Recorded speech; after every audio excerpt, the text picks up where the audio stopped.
So here it is, my list. Not theirs, not yours, and definitely not that motherfucker over theirs. But my list of the top 10 movies of the shit show that was 2020. So buckle up and sit tight because this is gonna be interesting and probably not what you thought. But hey, this is my list, so this is the one time that you can't tell me that I'm wrong. But you probably will anyway.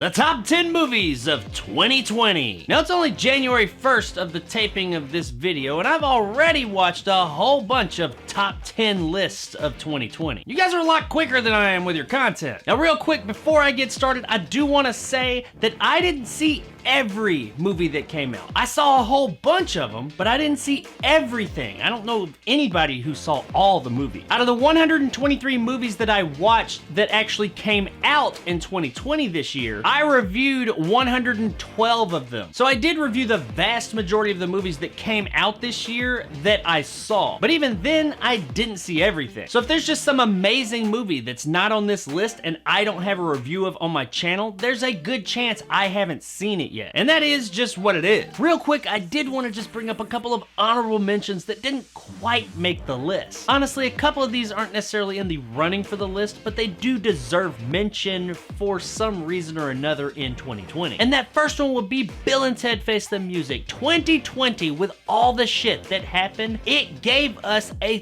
third Bill and Ted movie. We finally got it. Now, it was in the shit show that was 2020, but really, this was just the movie we needed for that year. Was this movie perfect? No, but it was really fun, feel good, and it had a wonderful message at the end, especially for this year. Second would be Sonic the Hedgehog, the final movie that I saw in theaters before everybody went on lockdown for the year. And really, this movie deserves honorable mention, if nothing else, for the fact that it just didn't suck. In fact, I really enjoyed Sonic the Hedgehog. I thought it was a really fun movie. I really would have probably been happy if it was just okay, but it was better than that. Sonic the Hedgehog was a really good time, and the fact that they actually pulled that movie off the way that they did, especially after all that crap so late in the game about the design of Sonic, kind of blows my mind. They did something great here and set the groundwork for a possible really fun series in the future. Also, there was Underwater, a little movie that came out in the beginning of the year that nobody was looking forward to and not many people saw, but man, go see this movie. It is just a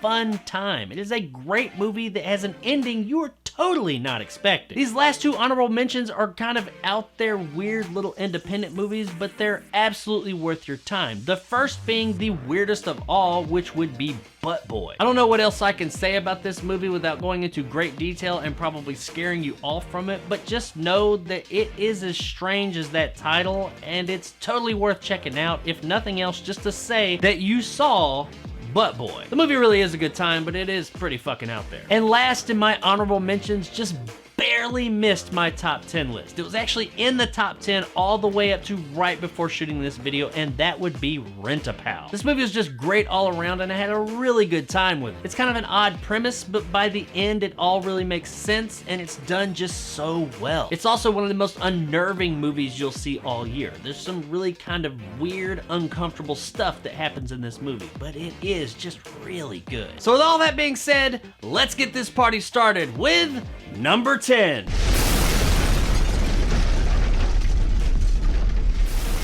The Invisible Man was actually the one movie on this list that I did not review this year, but that is not indicative of how I felt about the film, obviously because it's on my top 10 list of the year. This was a movie that I really just wasn't looking forward to. I didn't think it was gonna be anything at all, but holy shit, this movie was so good. It was so much better than I ever thought it would be. They take a kind of out there premise like The Invisible Man and make it kind of believable and realistic. And the movie's not even really about the Invisible Man. It doesn't even follow that character. We follow Elizabeth Moss's character who's being tormented by the Invisible Man. And what I really like the most about this movie is that it kind of kept you on your toes. You didn't really know for sure, for the most part, if there really was an Invisible Man, or if Moss's character was just batshit crazy. Now, I mean, there comes a point when you know, yeah, there's an Invisible Man, and you know, the title of the movie kind of gave that away. But I really love that psychological thriller route this movie went, and it was just so satisfying and so entertaining entertaining from beginning to end, and I absolutely recommend you checking it out. Universal, this is what you should have done with your whole dark universe thing, by the way.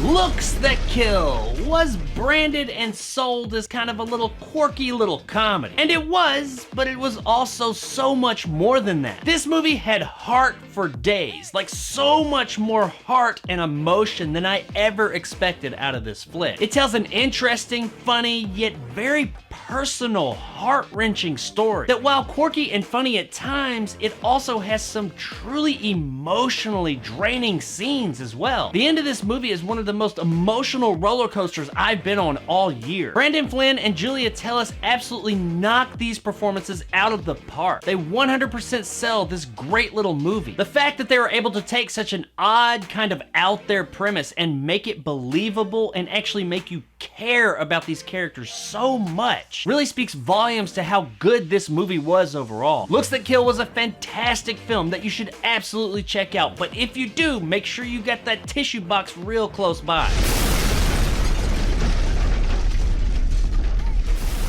Happy, happy, joy, joy. The Ren and Stimpy story is the only documentary on this list. But don't let that word documentary scare you away. This is an extremely interesting deep dive into the people who made Ren and Stimpy. And if you're unfamiliar with Ren and Stimpy, that show pioneered a lot of the things that are in children's animation today. The stuff that went on behind the scenes in the making of this show was just fucking insane. The creator of Ren and Stimpy, John Kay, was an absolute lunatic and at the same time a genius. But genius or not, he did some pretty fucked up things, and he's also alleged to have done some even more fucked up things. But what I did really appreciate about the movie is that it didn't totally focus on that aspect of things. No, it focused on the entire history of this company and these people that were making this groundbreaking show. The movie does not take sides, nor does it pull any punches. It just allows the people that were involved to tell the story. I never felt like this documentary was leading me down a particular path. It allows the people involved to tell their side of the story, including Kay himself. The movie never plays judge when it comes to these situations. All it does is put all the information out there that it possibly can from all these different sources and hand it to you, the viewer, and say,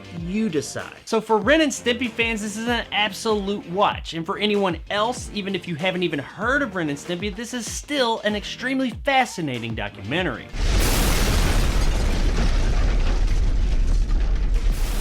This next one is actually the first movie that came out in 2020 that I reviewed in 2020, and that would be Color Out of Space. This movie was so damn good. I didn't know exactly what to expect going into it, but what I got was just fucking amazing. Crazy Nick Cage doesn't always work in every movie, but in this particular movie, it works beautifully. But this isn't just Nicolas Cage's movie. Everybody involved gets their time to shine. And the person that probably shines the most would be director Richard Stanley. Stanley's last major film before this was 1996's absolute disaster, The Island of Dr. Moreau. So this was supposed to kind of be his return to form. Thankfully, he abso-fucking-lutely knocked it out of the park here. It is a very odd story and has a lot of weird shit going on in it, and it could easily have lost its course with some directors. But Stanley keeps everything in line. Even all the weird shit going on, you totally understand it in the parts that you're supposed to. There are a few things that happen in this movie you're just not supposed to be able to comprehend. But overall, he does a really good job of taking this kind of out there H.P. Lovecraft story and making it in a way that we can digest. And the movie just looks fantastic. It has a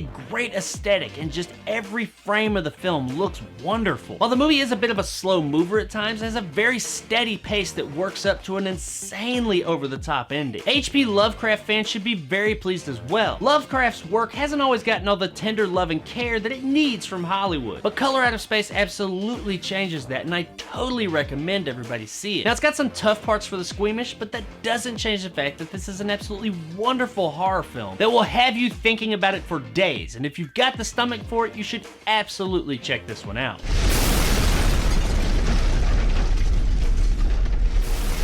Blood Machines. Now this one's a little bit different from the other films on this list due to the way that it's been put out for us to see. Blood Machines is available on Shudder, but it's available in 3 parts. For some reason, when they sold the movie to Shudder, Shudder took it and cut it up and made it like a pseudo-series kind of thing. It's not a series, it's a movie that they cut up into 3 parts and called Part 1, Part 2, and Part 3. I have no fucking clue why. But none of that diminishes the fact that this movie is something like you've never seen before. What the duo directors Seth Ickerman made here is something just mind-boggling. This movie is a visual treat. And it also has an interesting, thought-provoking story, though it is told in a very unconventional way. The movie itself is actually a sequel to a music video called Turbo Killer that came out a few years ago that the two did. And much of the movie is built around the music of Carpenter Brut. This movie's look is just out of this world, and I don't necessarily mean like its setting, but just the way that it looks, the way everything is made. There's a shit ton of CGI in this thing, but it has all been meticulously crafted. It really just looks like H.R. Geiger came in and like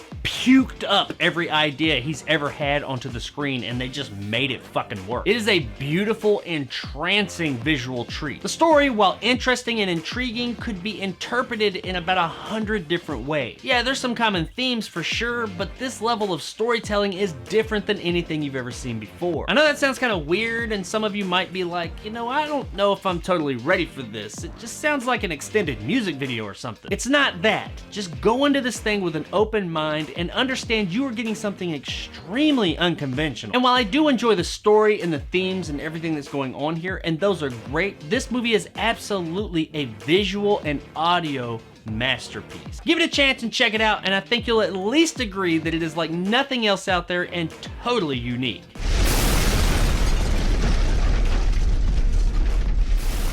Mortal is the little movie that could this year. It's not like the biggest movie in the world by any means, but this is definitely a movie that has been catching on by word of mouth. Mortal is one of the top movies that I've gotten questions about all year. I don't really want to say too much specifically about it because there is a thing in the movie that you're not supposed to know and does make it more impactful when you find out. And if you haven't seen the movie, don't watch too much about it because people are getting real loose-lipped about this thing that is kind of revealed in the movie. But just know that it does take a familiar premise and put a new spin on it. And I did really enjoy this movie in the way it played out. It did not rush anything. It took this premise and really played it out in a more or less realistic way within the world that it created. But I'm not gonna lie, the end of this movie is what really made it. Everything that led up to the end was great. I was having a really good time with it. But the way that they ended this flick was just mind-blowing. It was like, holy shit. This was one of the best endings of the year. And while a great ending doesn't make a bad movie good, when you have a really interesting, entertaining movie that leads up to a great ending, then the movie itself is great at that point. And Mortal is just that. It's a great, entertaining, enthralling, very interesting movie with a fantastic ending that will leave you talking for a long time about it. So when you get a chance, check out Mortal. It's a great twist on a fairly well-known story.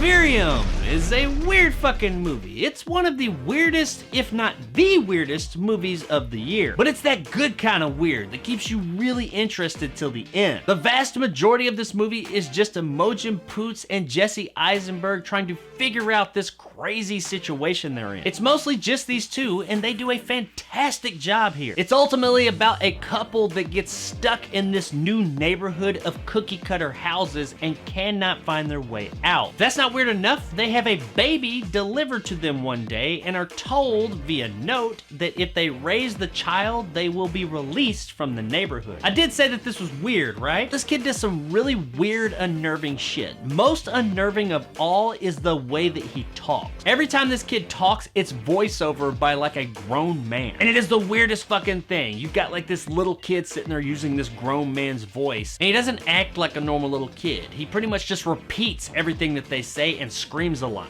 I mean, when I put it like that, it kind of sounds like he does act like a normal kid. But no, believe me, this kid's fucking weird. He is not of the human race in some way. I don't know how, but he's not, and he does not act normal. Everything is not okay with this little boy. We see how this affects their relationship, and there are so many ways you can look at this movie and what it's really about. And I've had so many conversations over the past year with people online and off about this movie. The movie's really weird and out there, and it does have a bit of an ambiguous ending. But it's not that kind of ambiguous, frustrating, irritating kind of ending. No, there's something about it that was kind of satisfying. I don't have every answer to this movie, but it still seemed to satisfy me somehow. I didn't get every answer, but I don't feel like I needed every answer. And if you look online, you will find countless videos dissecting this movie and trying to figure out what it was about. It's some really interesting shit, and this movie really got people to thinking, myself included. We, the viewer, very much relate with these two normal people in this really fucking weird situation. And I think that's the main thing that kind of made this movie work. We had that anchor. We had them to latch onto. It's just some of the other shit, like some of the whys, hows, and whats, we don't get straightforward answers to that. They do leave breadcrumbs and some hints at things, but they leave it just open enough for you to interpret and make your own decision as to what the fuck is going on in this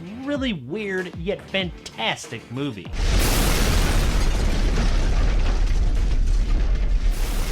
Last Call is a fantastically acted, somber little drama about a suicidal man who just so happens to dial the wrong number while he's trying to call a suicide hotline, but he instead gets the overnight janitor at a local college. Almost the entire movie is their conversations on the phone about what he's going through. She realizes fairly quick that this guy's in trouble. He's probably gonna do something that he will regret, and she doesn't want to let him off the phone. She wants to try and help him. It sounds like a fairly simple premise, and it is, but it is highly effective here. And our performances from David Wilkins and Sarah Booth are absolutely fantastic. These are some of the best, most believable, gut-wrenching at times performances I have seen all year. This movie is totally on the backs of these two, and they knock it all the fucking way out of the park. Add to that the movie is shot in one continuous take. There's no hidden cuts here or anything. This movie is shot from beginning to end as one take. And admittedly, seeing all that in action and the fact that it all actually works really is just kind of mind-boggling. And while the one-take approach is kind of a technical marvel, it works in a different light as well. It really makes the movie feel very confined and immediate. The last few minutes of this movie are some of the tensest few minutes I've felt all year. And the fact that writer-director Michael Gavin Booth took a premise as simple as a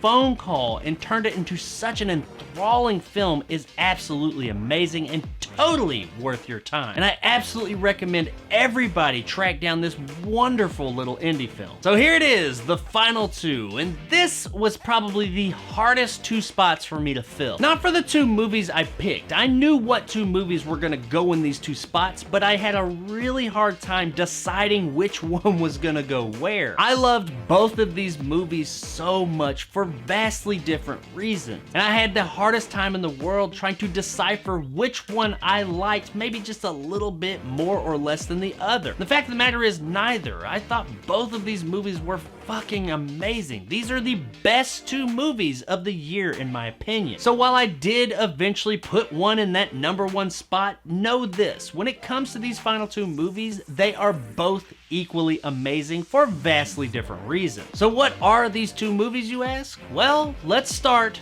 with number two.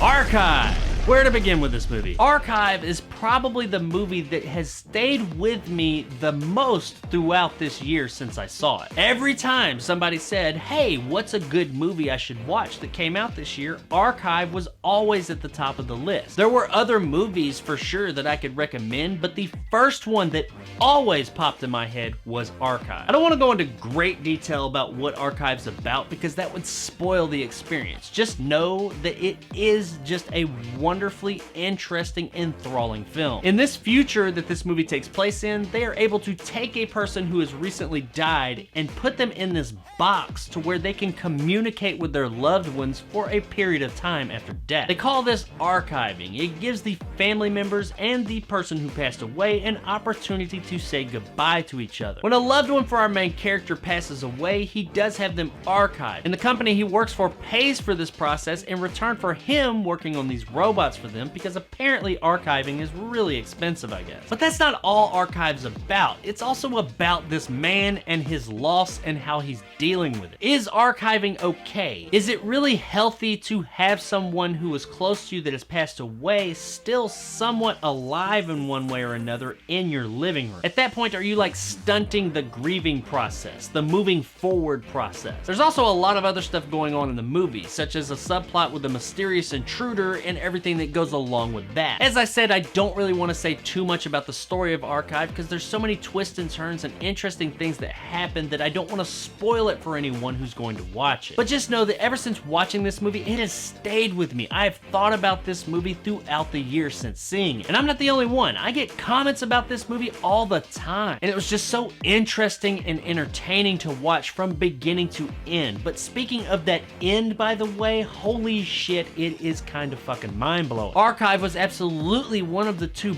best movies I've seen all year, and I totally recommend it to everyone out there. Really, check this movie out as quickly as you can. It is just absolutely wonderful. But stay out of the fucking comments of any video about it. Just really stay out of the videos, because you really just don't want this thing spoiled for you. And now for number one. Now, like I said, this one and Archive were really just like this the whole time, and they kind of still are, but I had to make a decision for a number two and a number one. And while me putting Archive in number two does not diminish the fact that I think that movie was absolutely fantastic when I just kept on going back and forth, back and forth, back and forth. While Archive did definitely stay with me for a long time, this next movie just had that special little something that just barely made it eke by slightly. I mean, if you ask me in 10 minutes, I might change my mind, but as it is right now, I have made a decision and I'm gonna stick with it. So here we go with my number one movie of 2020.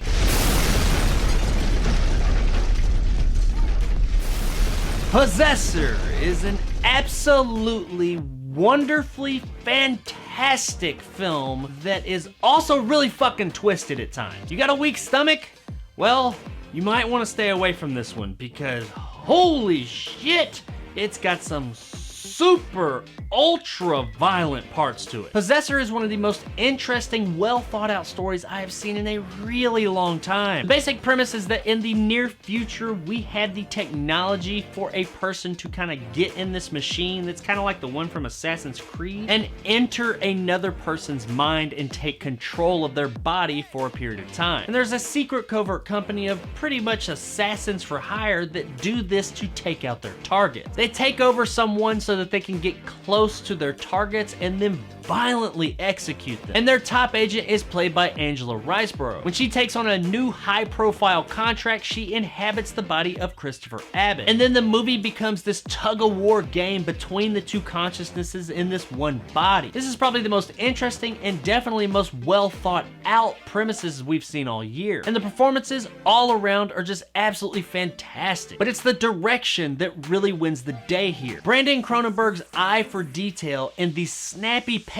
that he keeps up throughout this film are absolutely wonderful. If you are squeamish in the slightest, you need to be prepared for some of the parts in this movie. I do absolutely suggest everyone watch this movie. But as I mentioned, if you're squeamish, when you see it coming, just look away until you stop hearing the ushy-gushy stuff happening. Now, for those of you that enjoy yourself a bit of gore, you are going to have a fucking field day here. And Brandon Cronenberg and this movie do not know the meaning of holding back. It shows everything. But that isn't what just makes this movie. The story here is extremely entertaining and interesting. You want to know how it's gonna work out. And how it does work out is kind of a holy shit moment as well. When I said that Brandon Cronenberg and this movie do not know how to hold back, they don't know the meaning of that, I meant in the story as well, not just the graphic violence. Now when it comes to the storytelling in this movie, it could have been extremely confusing, but Cronenberg's fantastic direction